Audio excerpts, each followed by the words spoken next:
Assalamualaikum warahmatullahi wabarakatuh.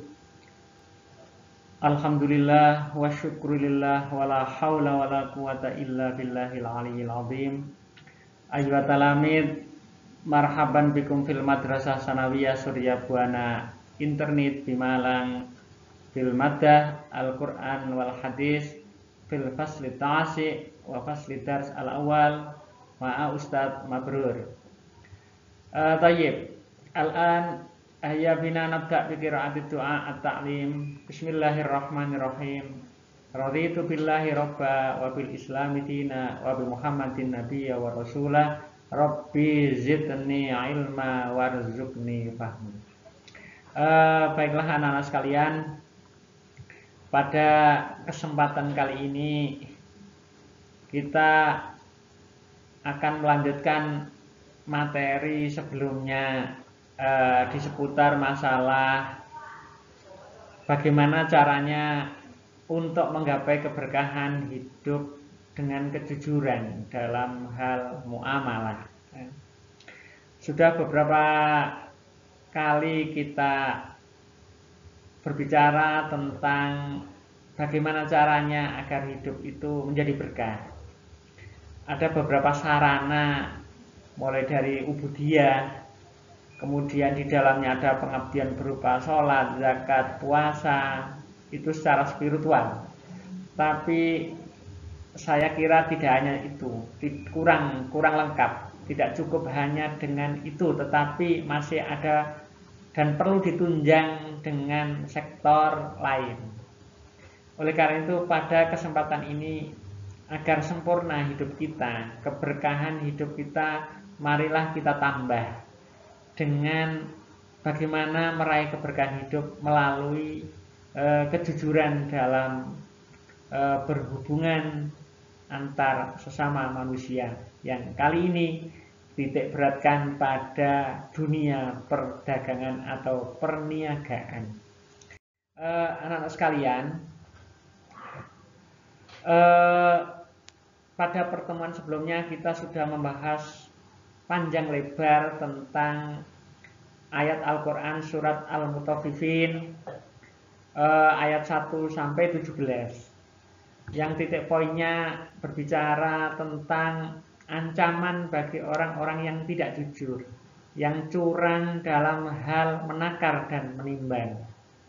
Ada juga ayat Al-Quran surat Al-An'am 152 yang menjelaskan tentang anjuran untuk berbuat jujur dan ancaman bagi orang yang curang atau tidak jujur. Sekaligus di sana diselipkan tentang anjuran untuk mengelola, memanage harta anak yatim dengan baik agar bisa bermanfaat bagi pelakunya dan utamanya kepada anak yatim itu sendiri. Selain ancaman-ancaman dalam ayat maupun hadis Nabi, ada juga janji Nabi.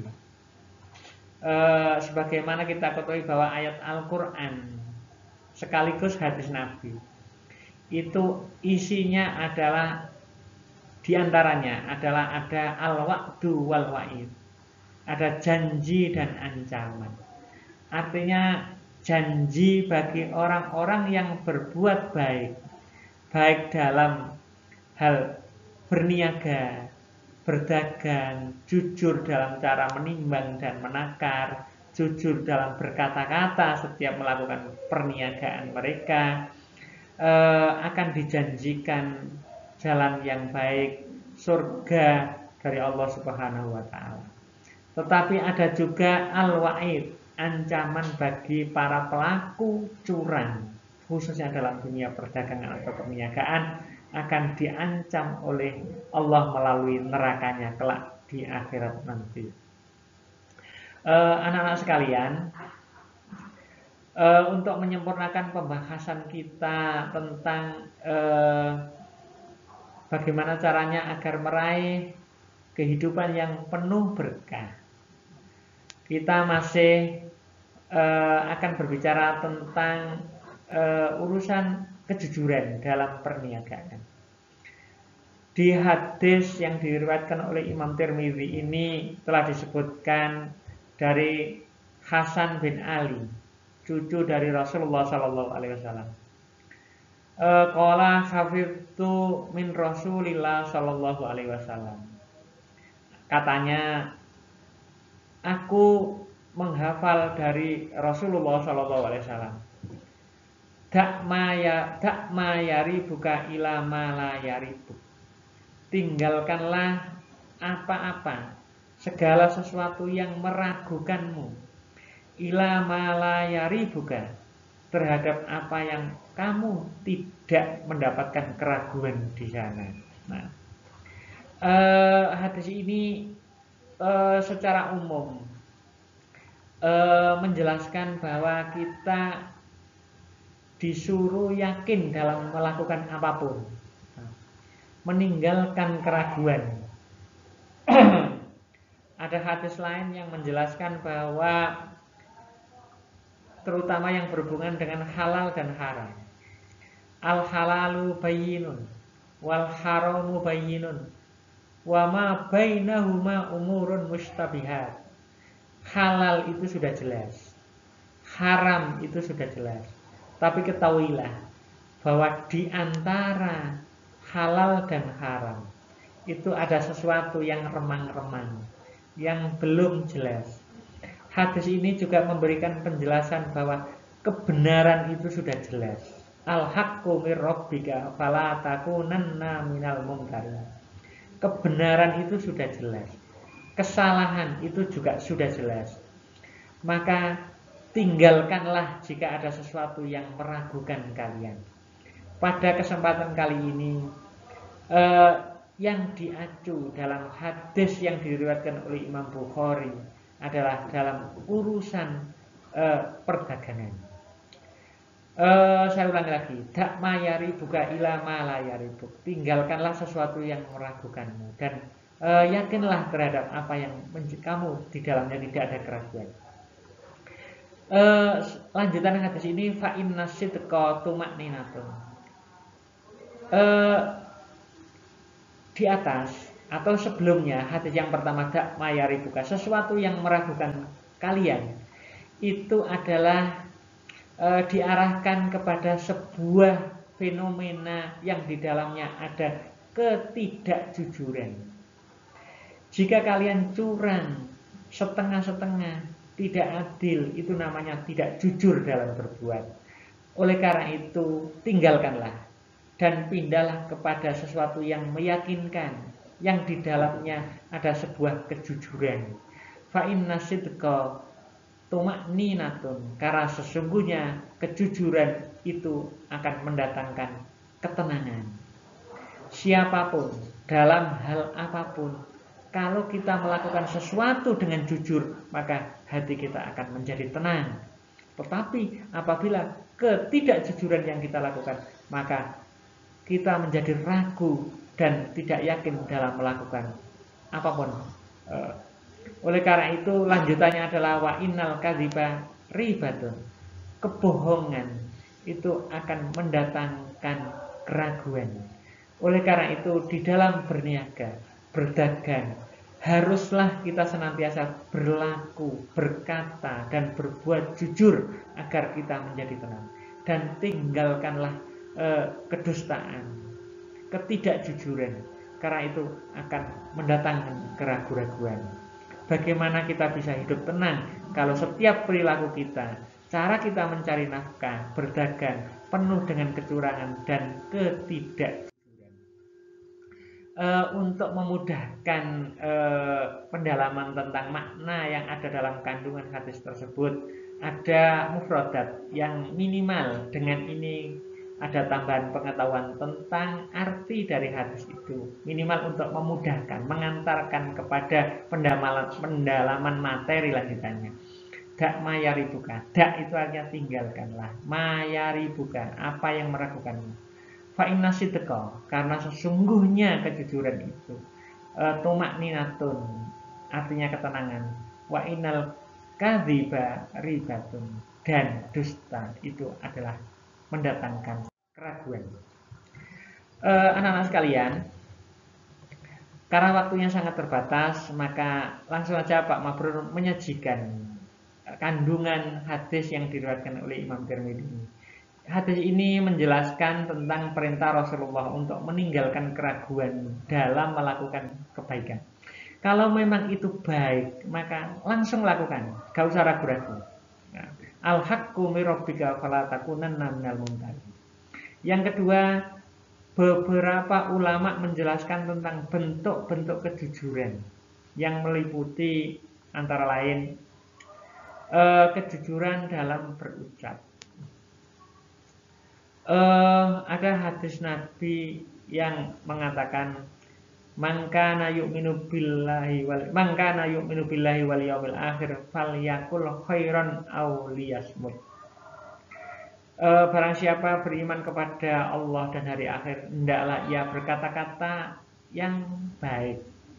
Baik itu artinya jujur dalam berkata-kata, jauh dari kebohongan, jauh dari kedustaan. Karena siapapun yang berbuat jujur, pasti dia akan melangkah dengan benar. Tapi sebaliknya, kalau ketidakjujuran yang ia lakukan, maka setiap langkahnya akan ia rasakan sebagai sebuah keraguan. Dia tidak tenang dalam langkah, dan untuk melanjutkan langkah berikutnya, dia senantiasa menjadi ragu-ragu karena ketidakjujuran yang ia lakukan. Yang kedua, kejujuran dalam berbuat. Jujur tidak cukup hanya lewat kata-kata, karena jujur dalam kata-kata, kalau tidak diikuti dengan jujur perbuatan, nanti akan terancam kepada sebuah sifat dan karakter yang buruk, yaitu sebuah kemunafikan. Tidak adanya kesamaan antara perkataan dan perbuatan. Nah, untuk menyempurnakan kejujuran dalam berucap, marilah kita gali, kita biasakan, kita tanamkan juga kejujuran dalam berbuat agar seimbang. Satunya perbuatan dan perkataan inilah yang disebut dengan asidik, orang yang jujur, lawan dari kata nifak atau munafik. Jadi sidik, orang yang jujur, itu adalah orang yang bisa dan mampu menyatukan antara apa yang ada di luar dan yang di dalam, yang diucapkan dan yang dilakukan. Kemudian ada kejujuran dalam bermuamalah. Nah, inilah yang sesungguhnya kita bahas dalam pembahasan kita kali ini, baik hadis yang diriwayatkan oleh Imam Baihaqi, Al-Quran surat Al-Mutaffifin ayat 1-17, surat Al-An'am 152, itu di seputaran ini, yaitu kejujuran dalam bermuamalah. Yang berikutnya, kejujuran dalam bertekad. Kita mau atau punya niat apapun, mau melangkah kemanapun, kita harus jujur, tidak boleh setengah-setengah, tidak boleh diikuti dengan kebohongan, kecurangan. Kemudian kejujuran dalam berniat dan kejujuran dalam berjanji. Orang itu kalau niatnya sudah baik, sudah jujur, insya Allah akan memunculkan, mengeluarkan ucapan yang baik, ucapan yang jujur, menimbulkan perbuatan yang baik, perbuatan yang jujur. Dan kalau dia berjanji kepada seseorang atau siapapun, pasti akan dipenuhi berkat kejujuran, berkat kebaikan, dan berkat kejujuran dalam niatnya. Anak-anak sekalian, selanjutnya ada konsep jujur dalam muamalah. Yang pertama, jujur berarti kesesuaian antara hati, ucapan, dan tindakan yang ditampilkan, dilakukan oleh seseorang. Kalau ada kesesuaian antara ucapan, hati, tentu ucapan dan tindakan itu bermula dari hati. Kalau ada kesesuaian antara hati, ucapan, dan tindakan yang ia tampilkan, maka itu menunjukkan sebuah kejujuran. Yang kedua, Allah memerintahkan manusia untuk senantiasa jujur dan bergaul dengan orang-orang yang jujur. Ya ayyuhalladzina amanu taqullaha wa kunu ma'as-shadiqin. Wahai orang yang beriman, bertakwalah kepada Allah dan bergaulah bersama orang-orang yang benar, orang-orang yang jujur. Yang ketiga, muamalah adalah aturan Allah untuk manusia agar bergaul dengan sesamanya dalam berinteraksi sosial. Yang berikutnya adalah jujur dalam muamalah dapat diartikan sebagai kesesuaian antara pikiran, ucapan, dan tindakan dalam berinteraksi sosial. Jadi materi kita yang utama adalah ini sesungguhnya, kejujuran dalam muamalah, yang bisa diartikan sebagai kesesuaian antara pikiran, ucapan, dan tindakan kita dalam berinteraksi sosial. Insya Allah, jika semuanya sudah sesuai, baik ucapan, pikiran, dan tindakan kita dalam berinteraksi, insya Allah kita akan meraih keberkahan dalam hidup kita. Ada beberapa contoh kejujuran dalam muamalah yang mudah kita pahami. Di antaranya adalah tidak menyebarkan berita yang belum jelas. Ada peringatan dalam ayat Al-Quran, idza ja'akum fasikun binaba'in fatabayyanu. Jika ada seseorang membawa berita yang belum jelas, maka harus diklarifikasi terlebih dahulu. Siap menjadi saksi yang adil, melapor pada Pak RT saat menjadi warga di lingkungan yang baru misalnya. Harus menjaga nama baik keluarga dan tetangga, mengikuti aturan yang berlaku di masyarakat, jujur dalam berdagang, dan tidak mengambil keuntungan sepihak. Itu diantara contoh-contoh kejujuran dalam bermuamalah. Selain itu, ada akhlak, ada etika dalam bermuamalah. Kita bisa melakukan beberapa tindakan, misalnya yang pertama menghindari serakah, rakus, tamak. Jangan sampai sombong dan mau menang sendiri. Bisa bekerja sama saat susah dan senang. Mematuhi peraturan dalam setiap perjanjian. Berjual beli dengan baik, tidak menipu, tidak berbohong. Jangan menunda-nunda bayar utang jika memang kalian punya utang. Jangan memakan riba. Jangan memakai alat timbangan yang menyalahi aturan ukurannya, dan seterusnya. Demikian anak-anak materi yang bisa kita sampaikan pada kesempatan kali ini. Mudah-mudahan menjadi tambahan pengetahuan, khususnya di dalam melanjutkan aktivitas kita. Siapa tahu besok di antara kalian ada yang menjadi seorang niagawan, pedagang yang baik, sukses. Mudah-mudahan tetap diingat, disangoni, berbekal dengan ayat dan hadis yang telah disampaikan oleh Pak Mabrur tadi. Mudah-mudahan kita semuanya tetap menjadi anak yang cerdas, pintar, soleh dan solehah, dan senantiasa dalam bimbingan Allah Subhanahu wa Ta'ala. Sebagai akhir pertemuan biasa, Pak Mabrur sangoni ada permintaan. Dalam pandangan Islam, orang yang curang dalam hal takaran dan timbang menimbang itu dikategorikan sebagai orang yang tidak beriman kepada hari akhir. Mengapa demikian? Tuangkan pendapatmu, silakan berpendapat dengan jernih, jujur, dan mudah-mudahan bisa menginspirasi kehidupanmu di masa yang akan datang. Anak sekalian, naktafi dirosatan al-yaum, syukron jazilan ala husni timamikum, ila liqa fil fursah al-atiyah insyaallah. Hayya bina naktatin fi qiraatil hamdalah wa kafaratul majlis. Subhanakallahumma bihamdika asyhadu an la ilaha illa anta astaghfiruka wa atubu ilaik. Walhamdulillahirabbil alamin. Tetap semangat dan sukses selalu. Billahi taufiq wal hidayah wa ridha wal inayah. Wassalamualaikum warahmatullahi wabarakatuh.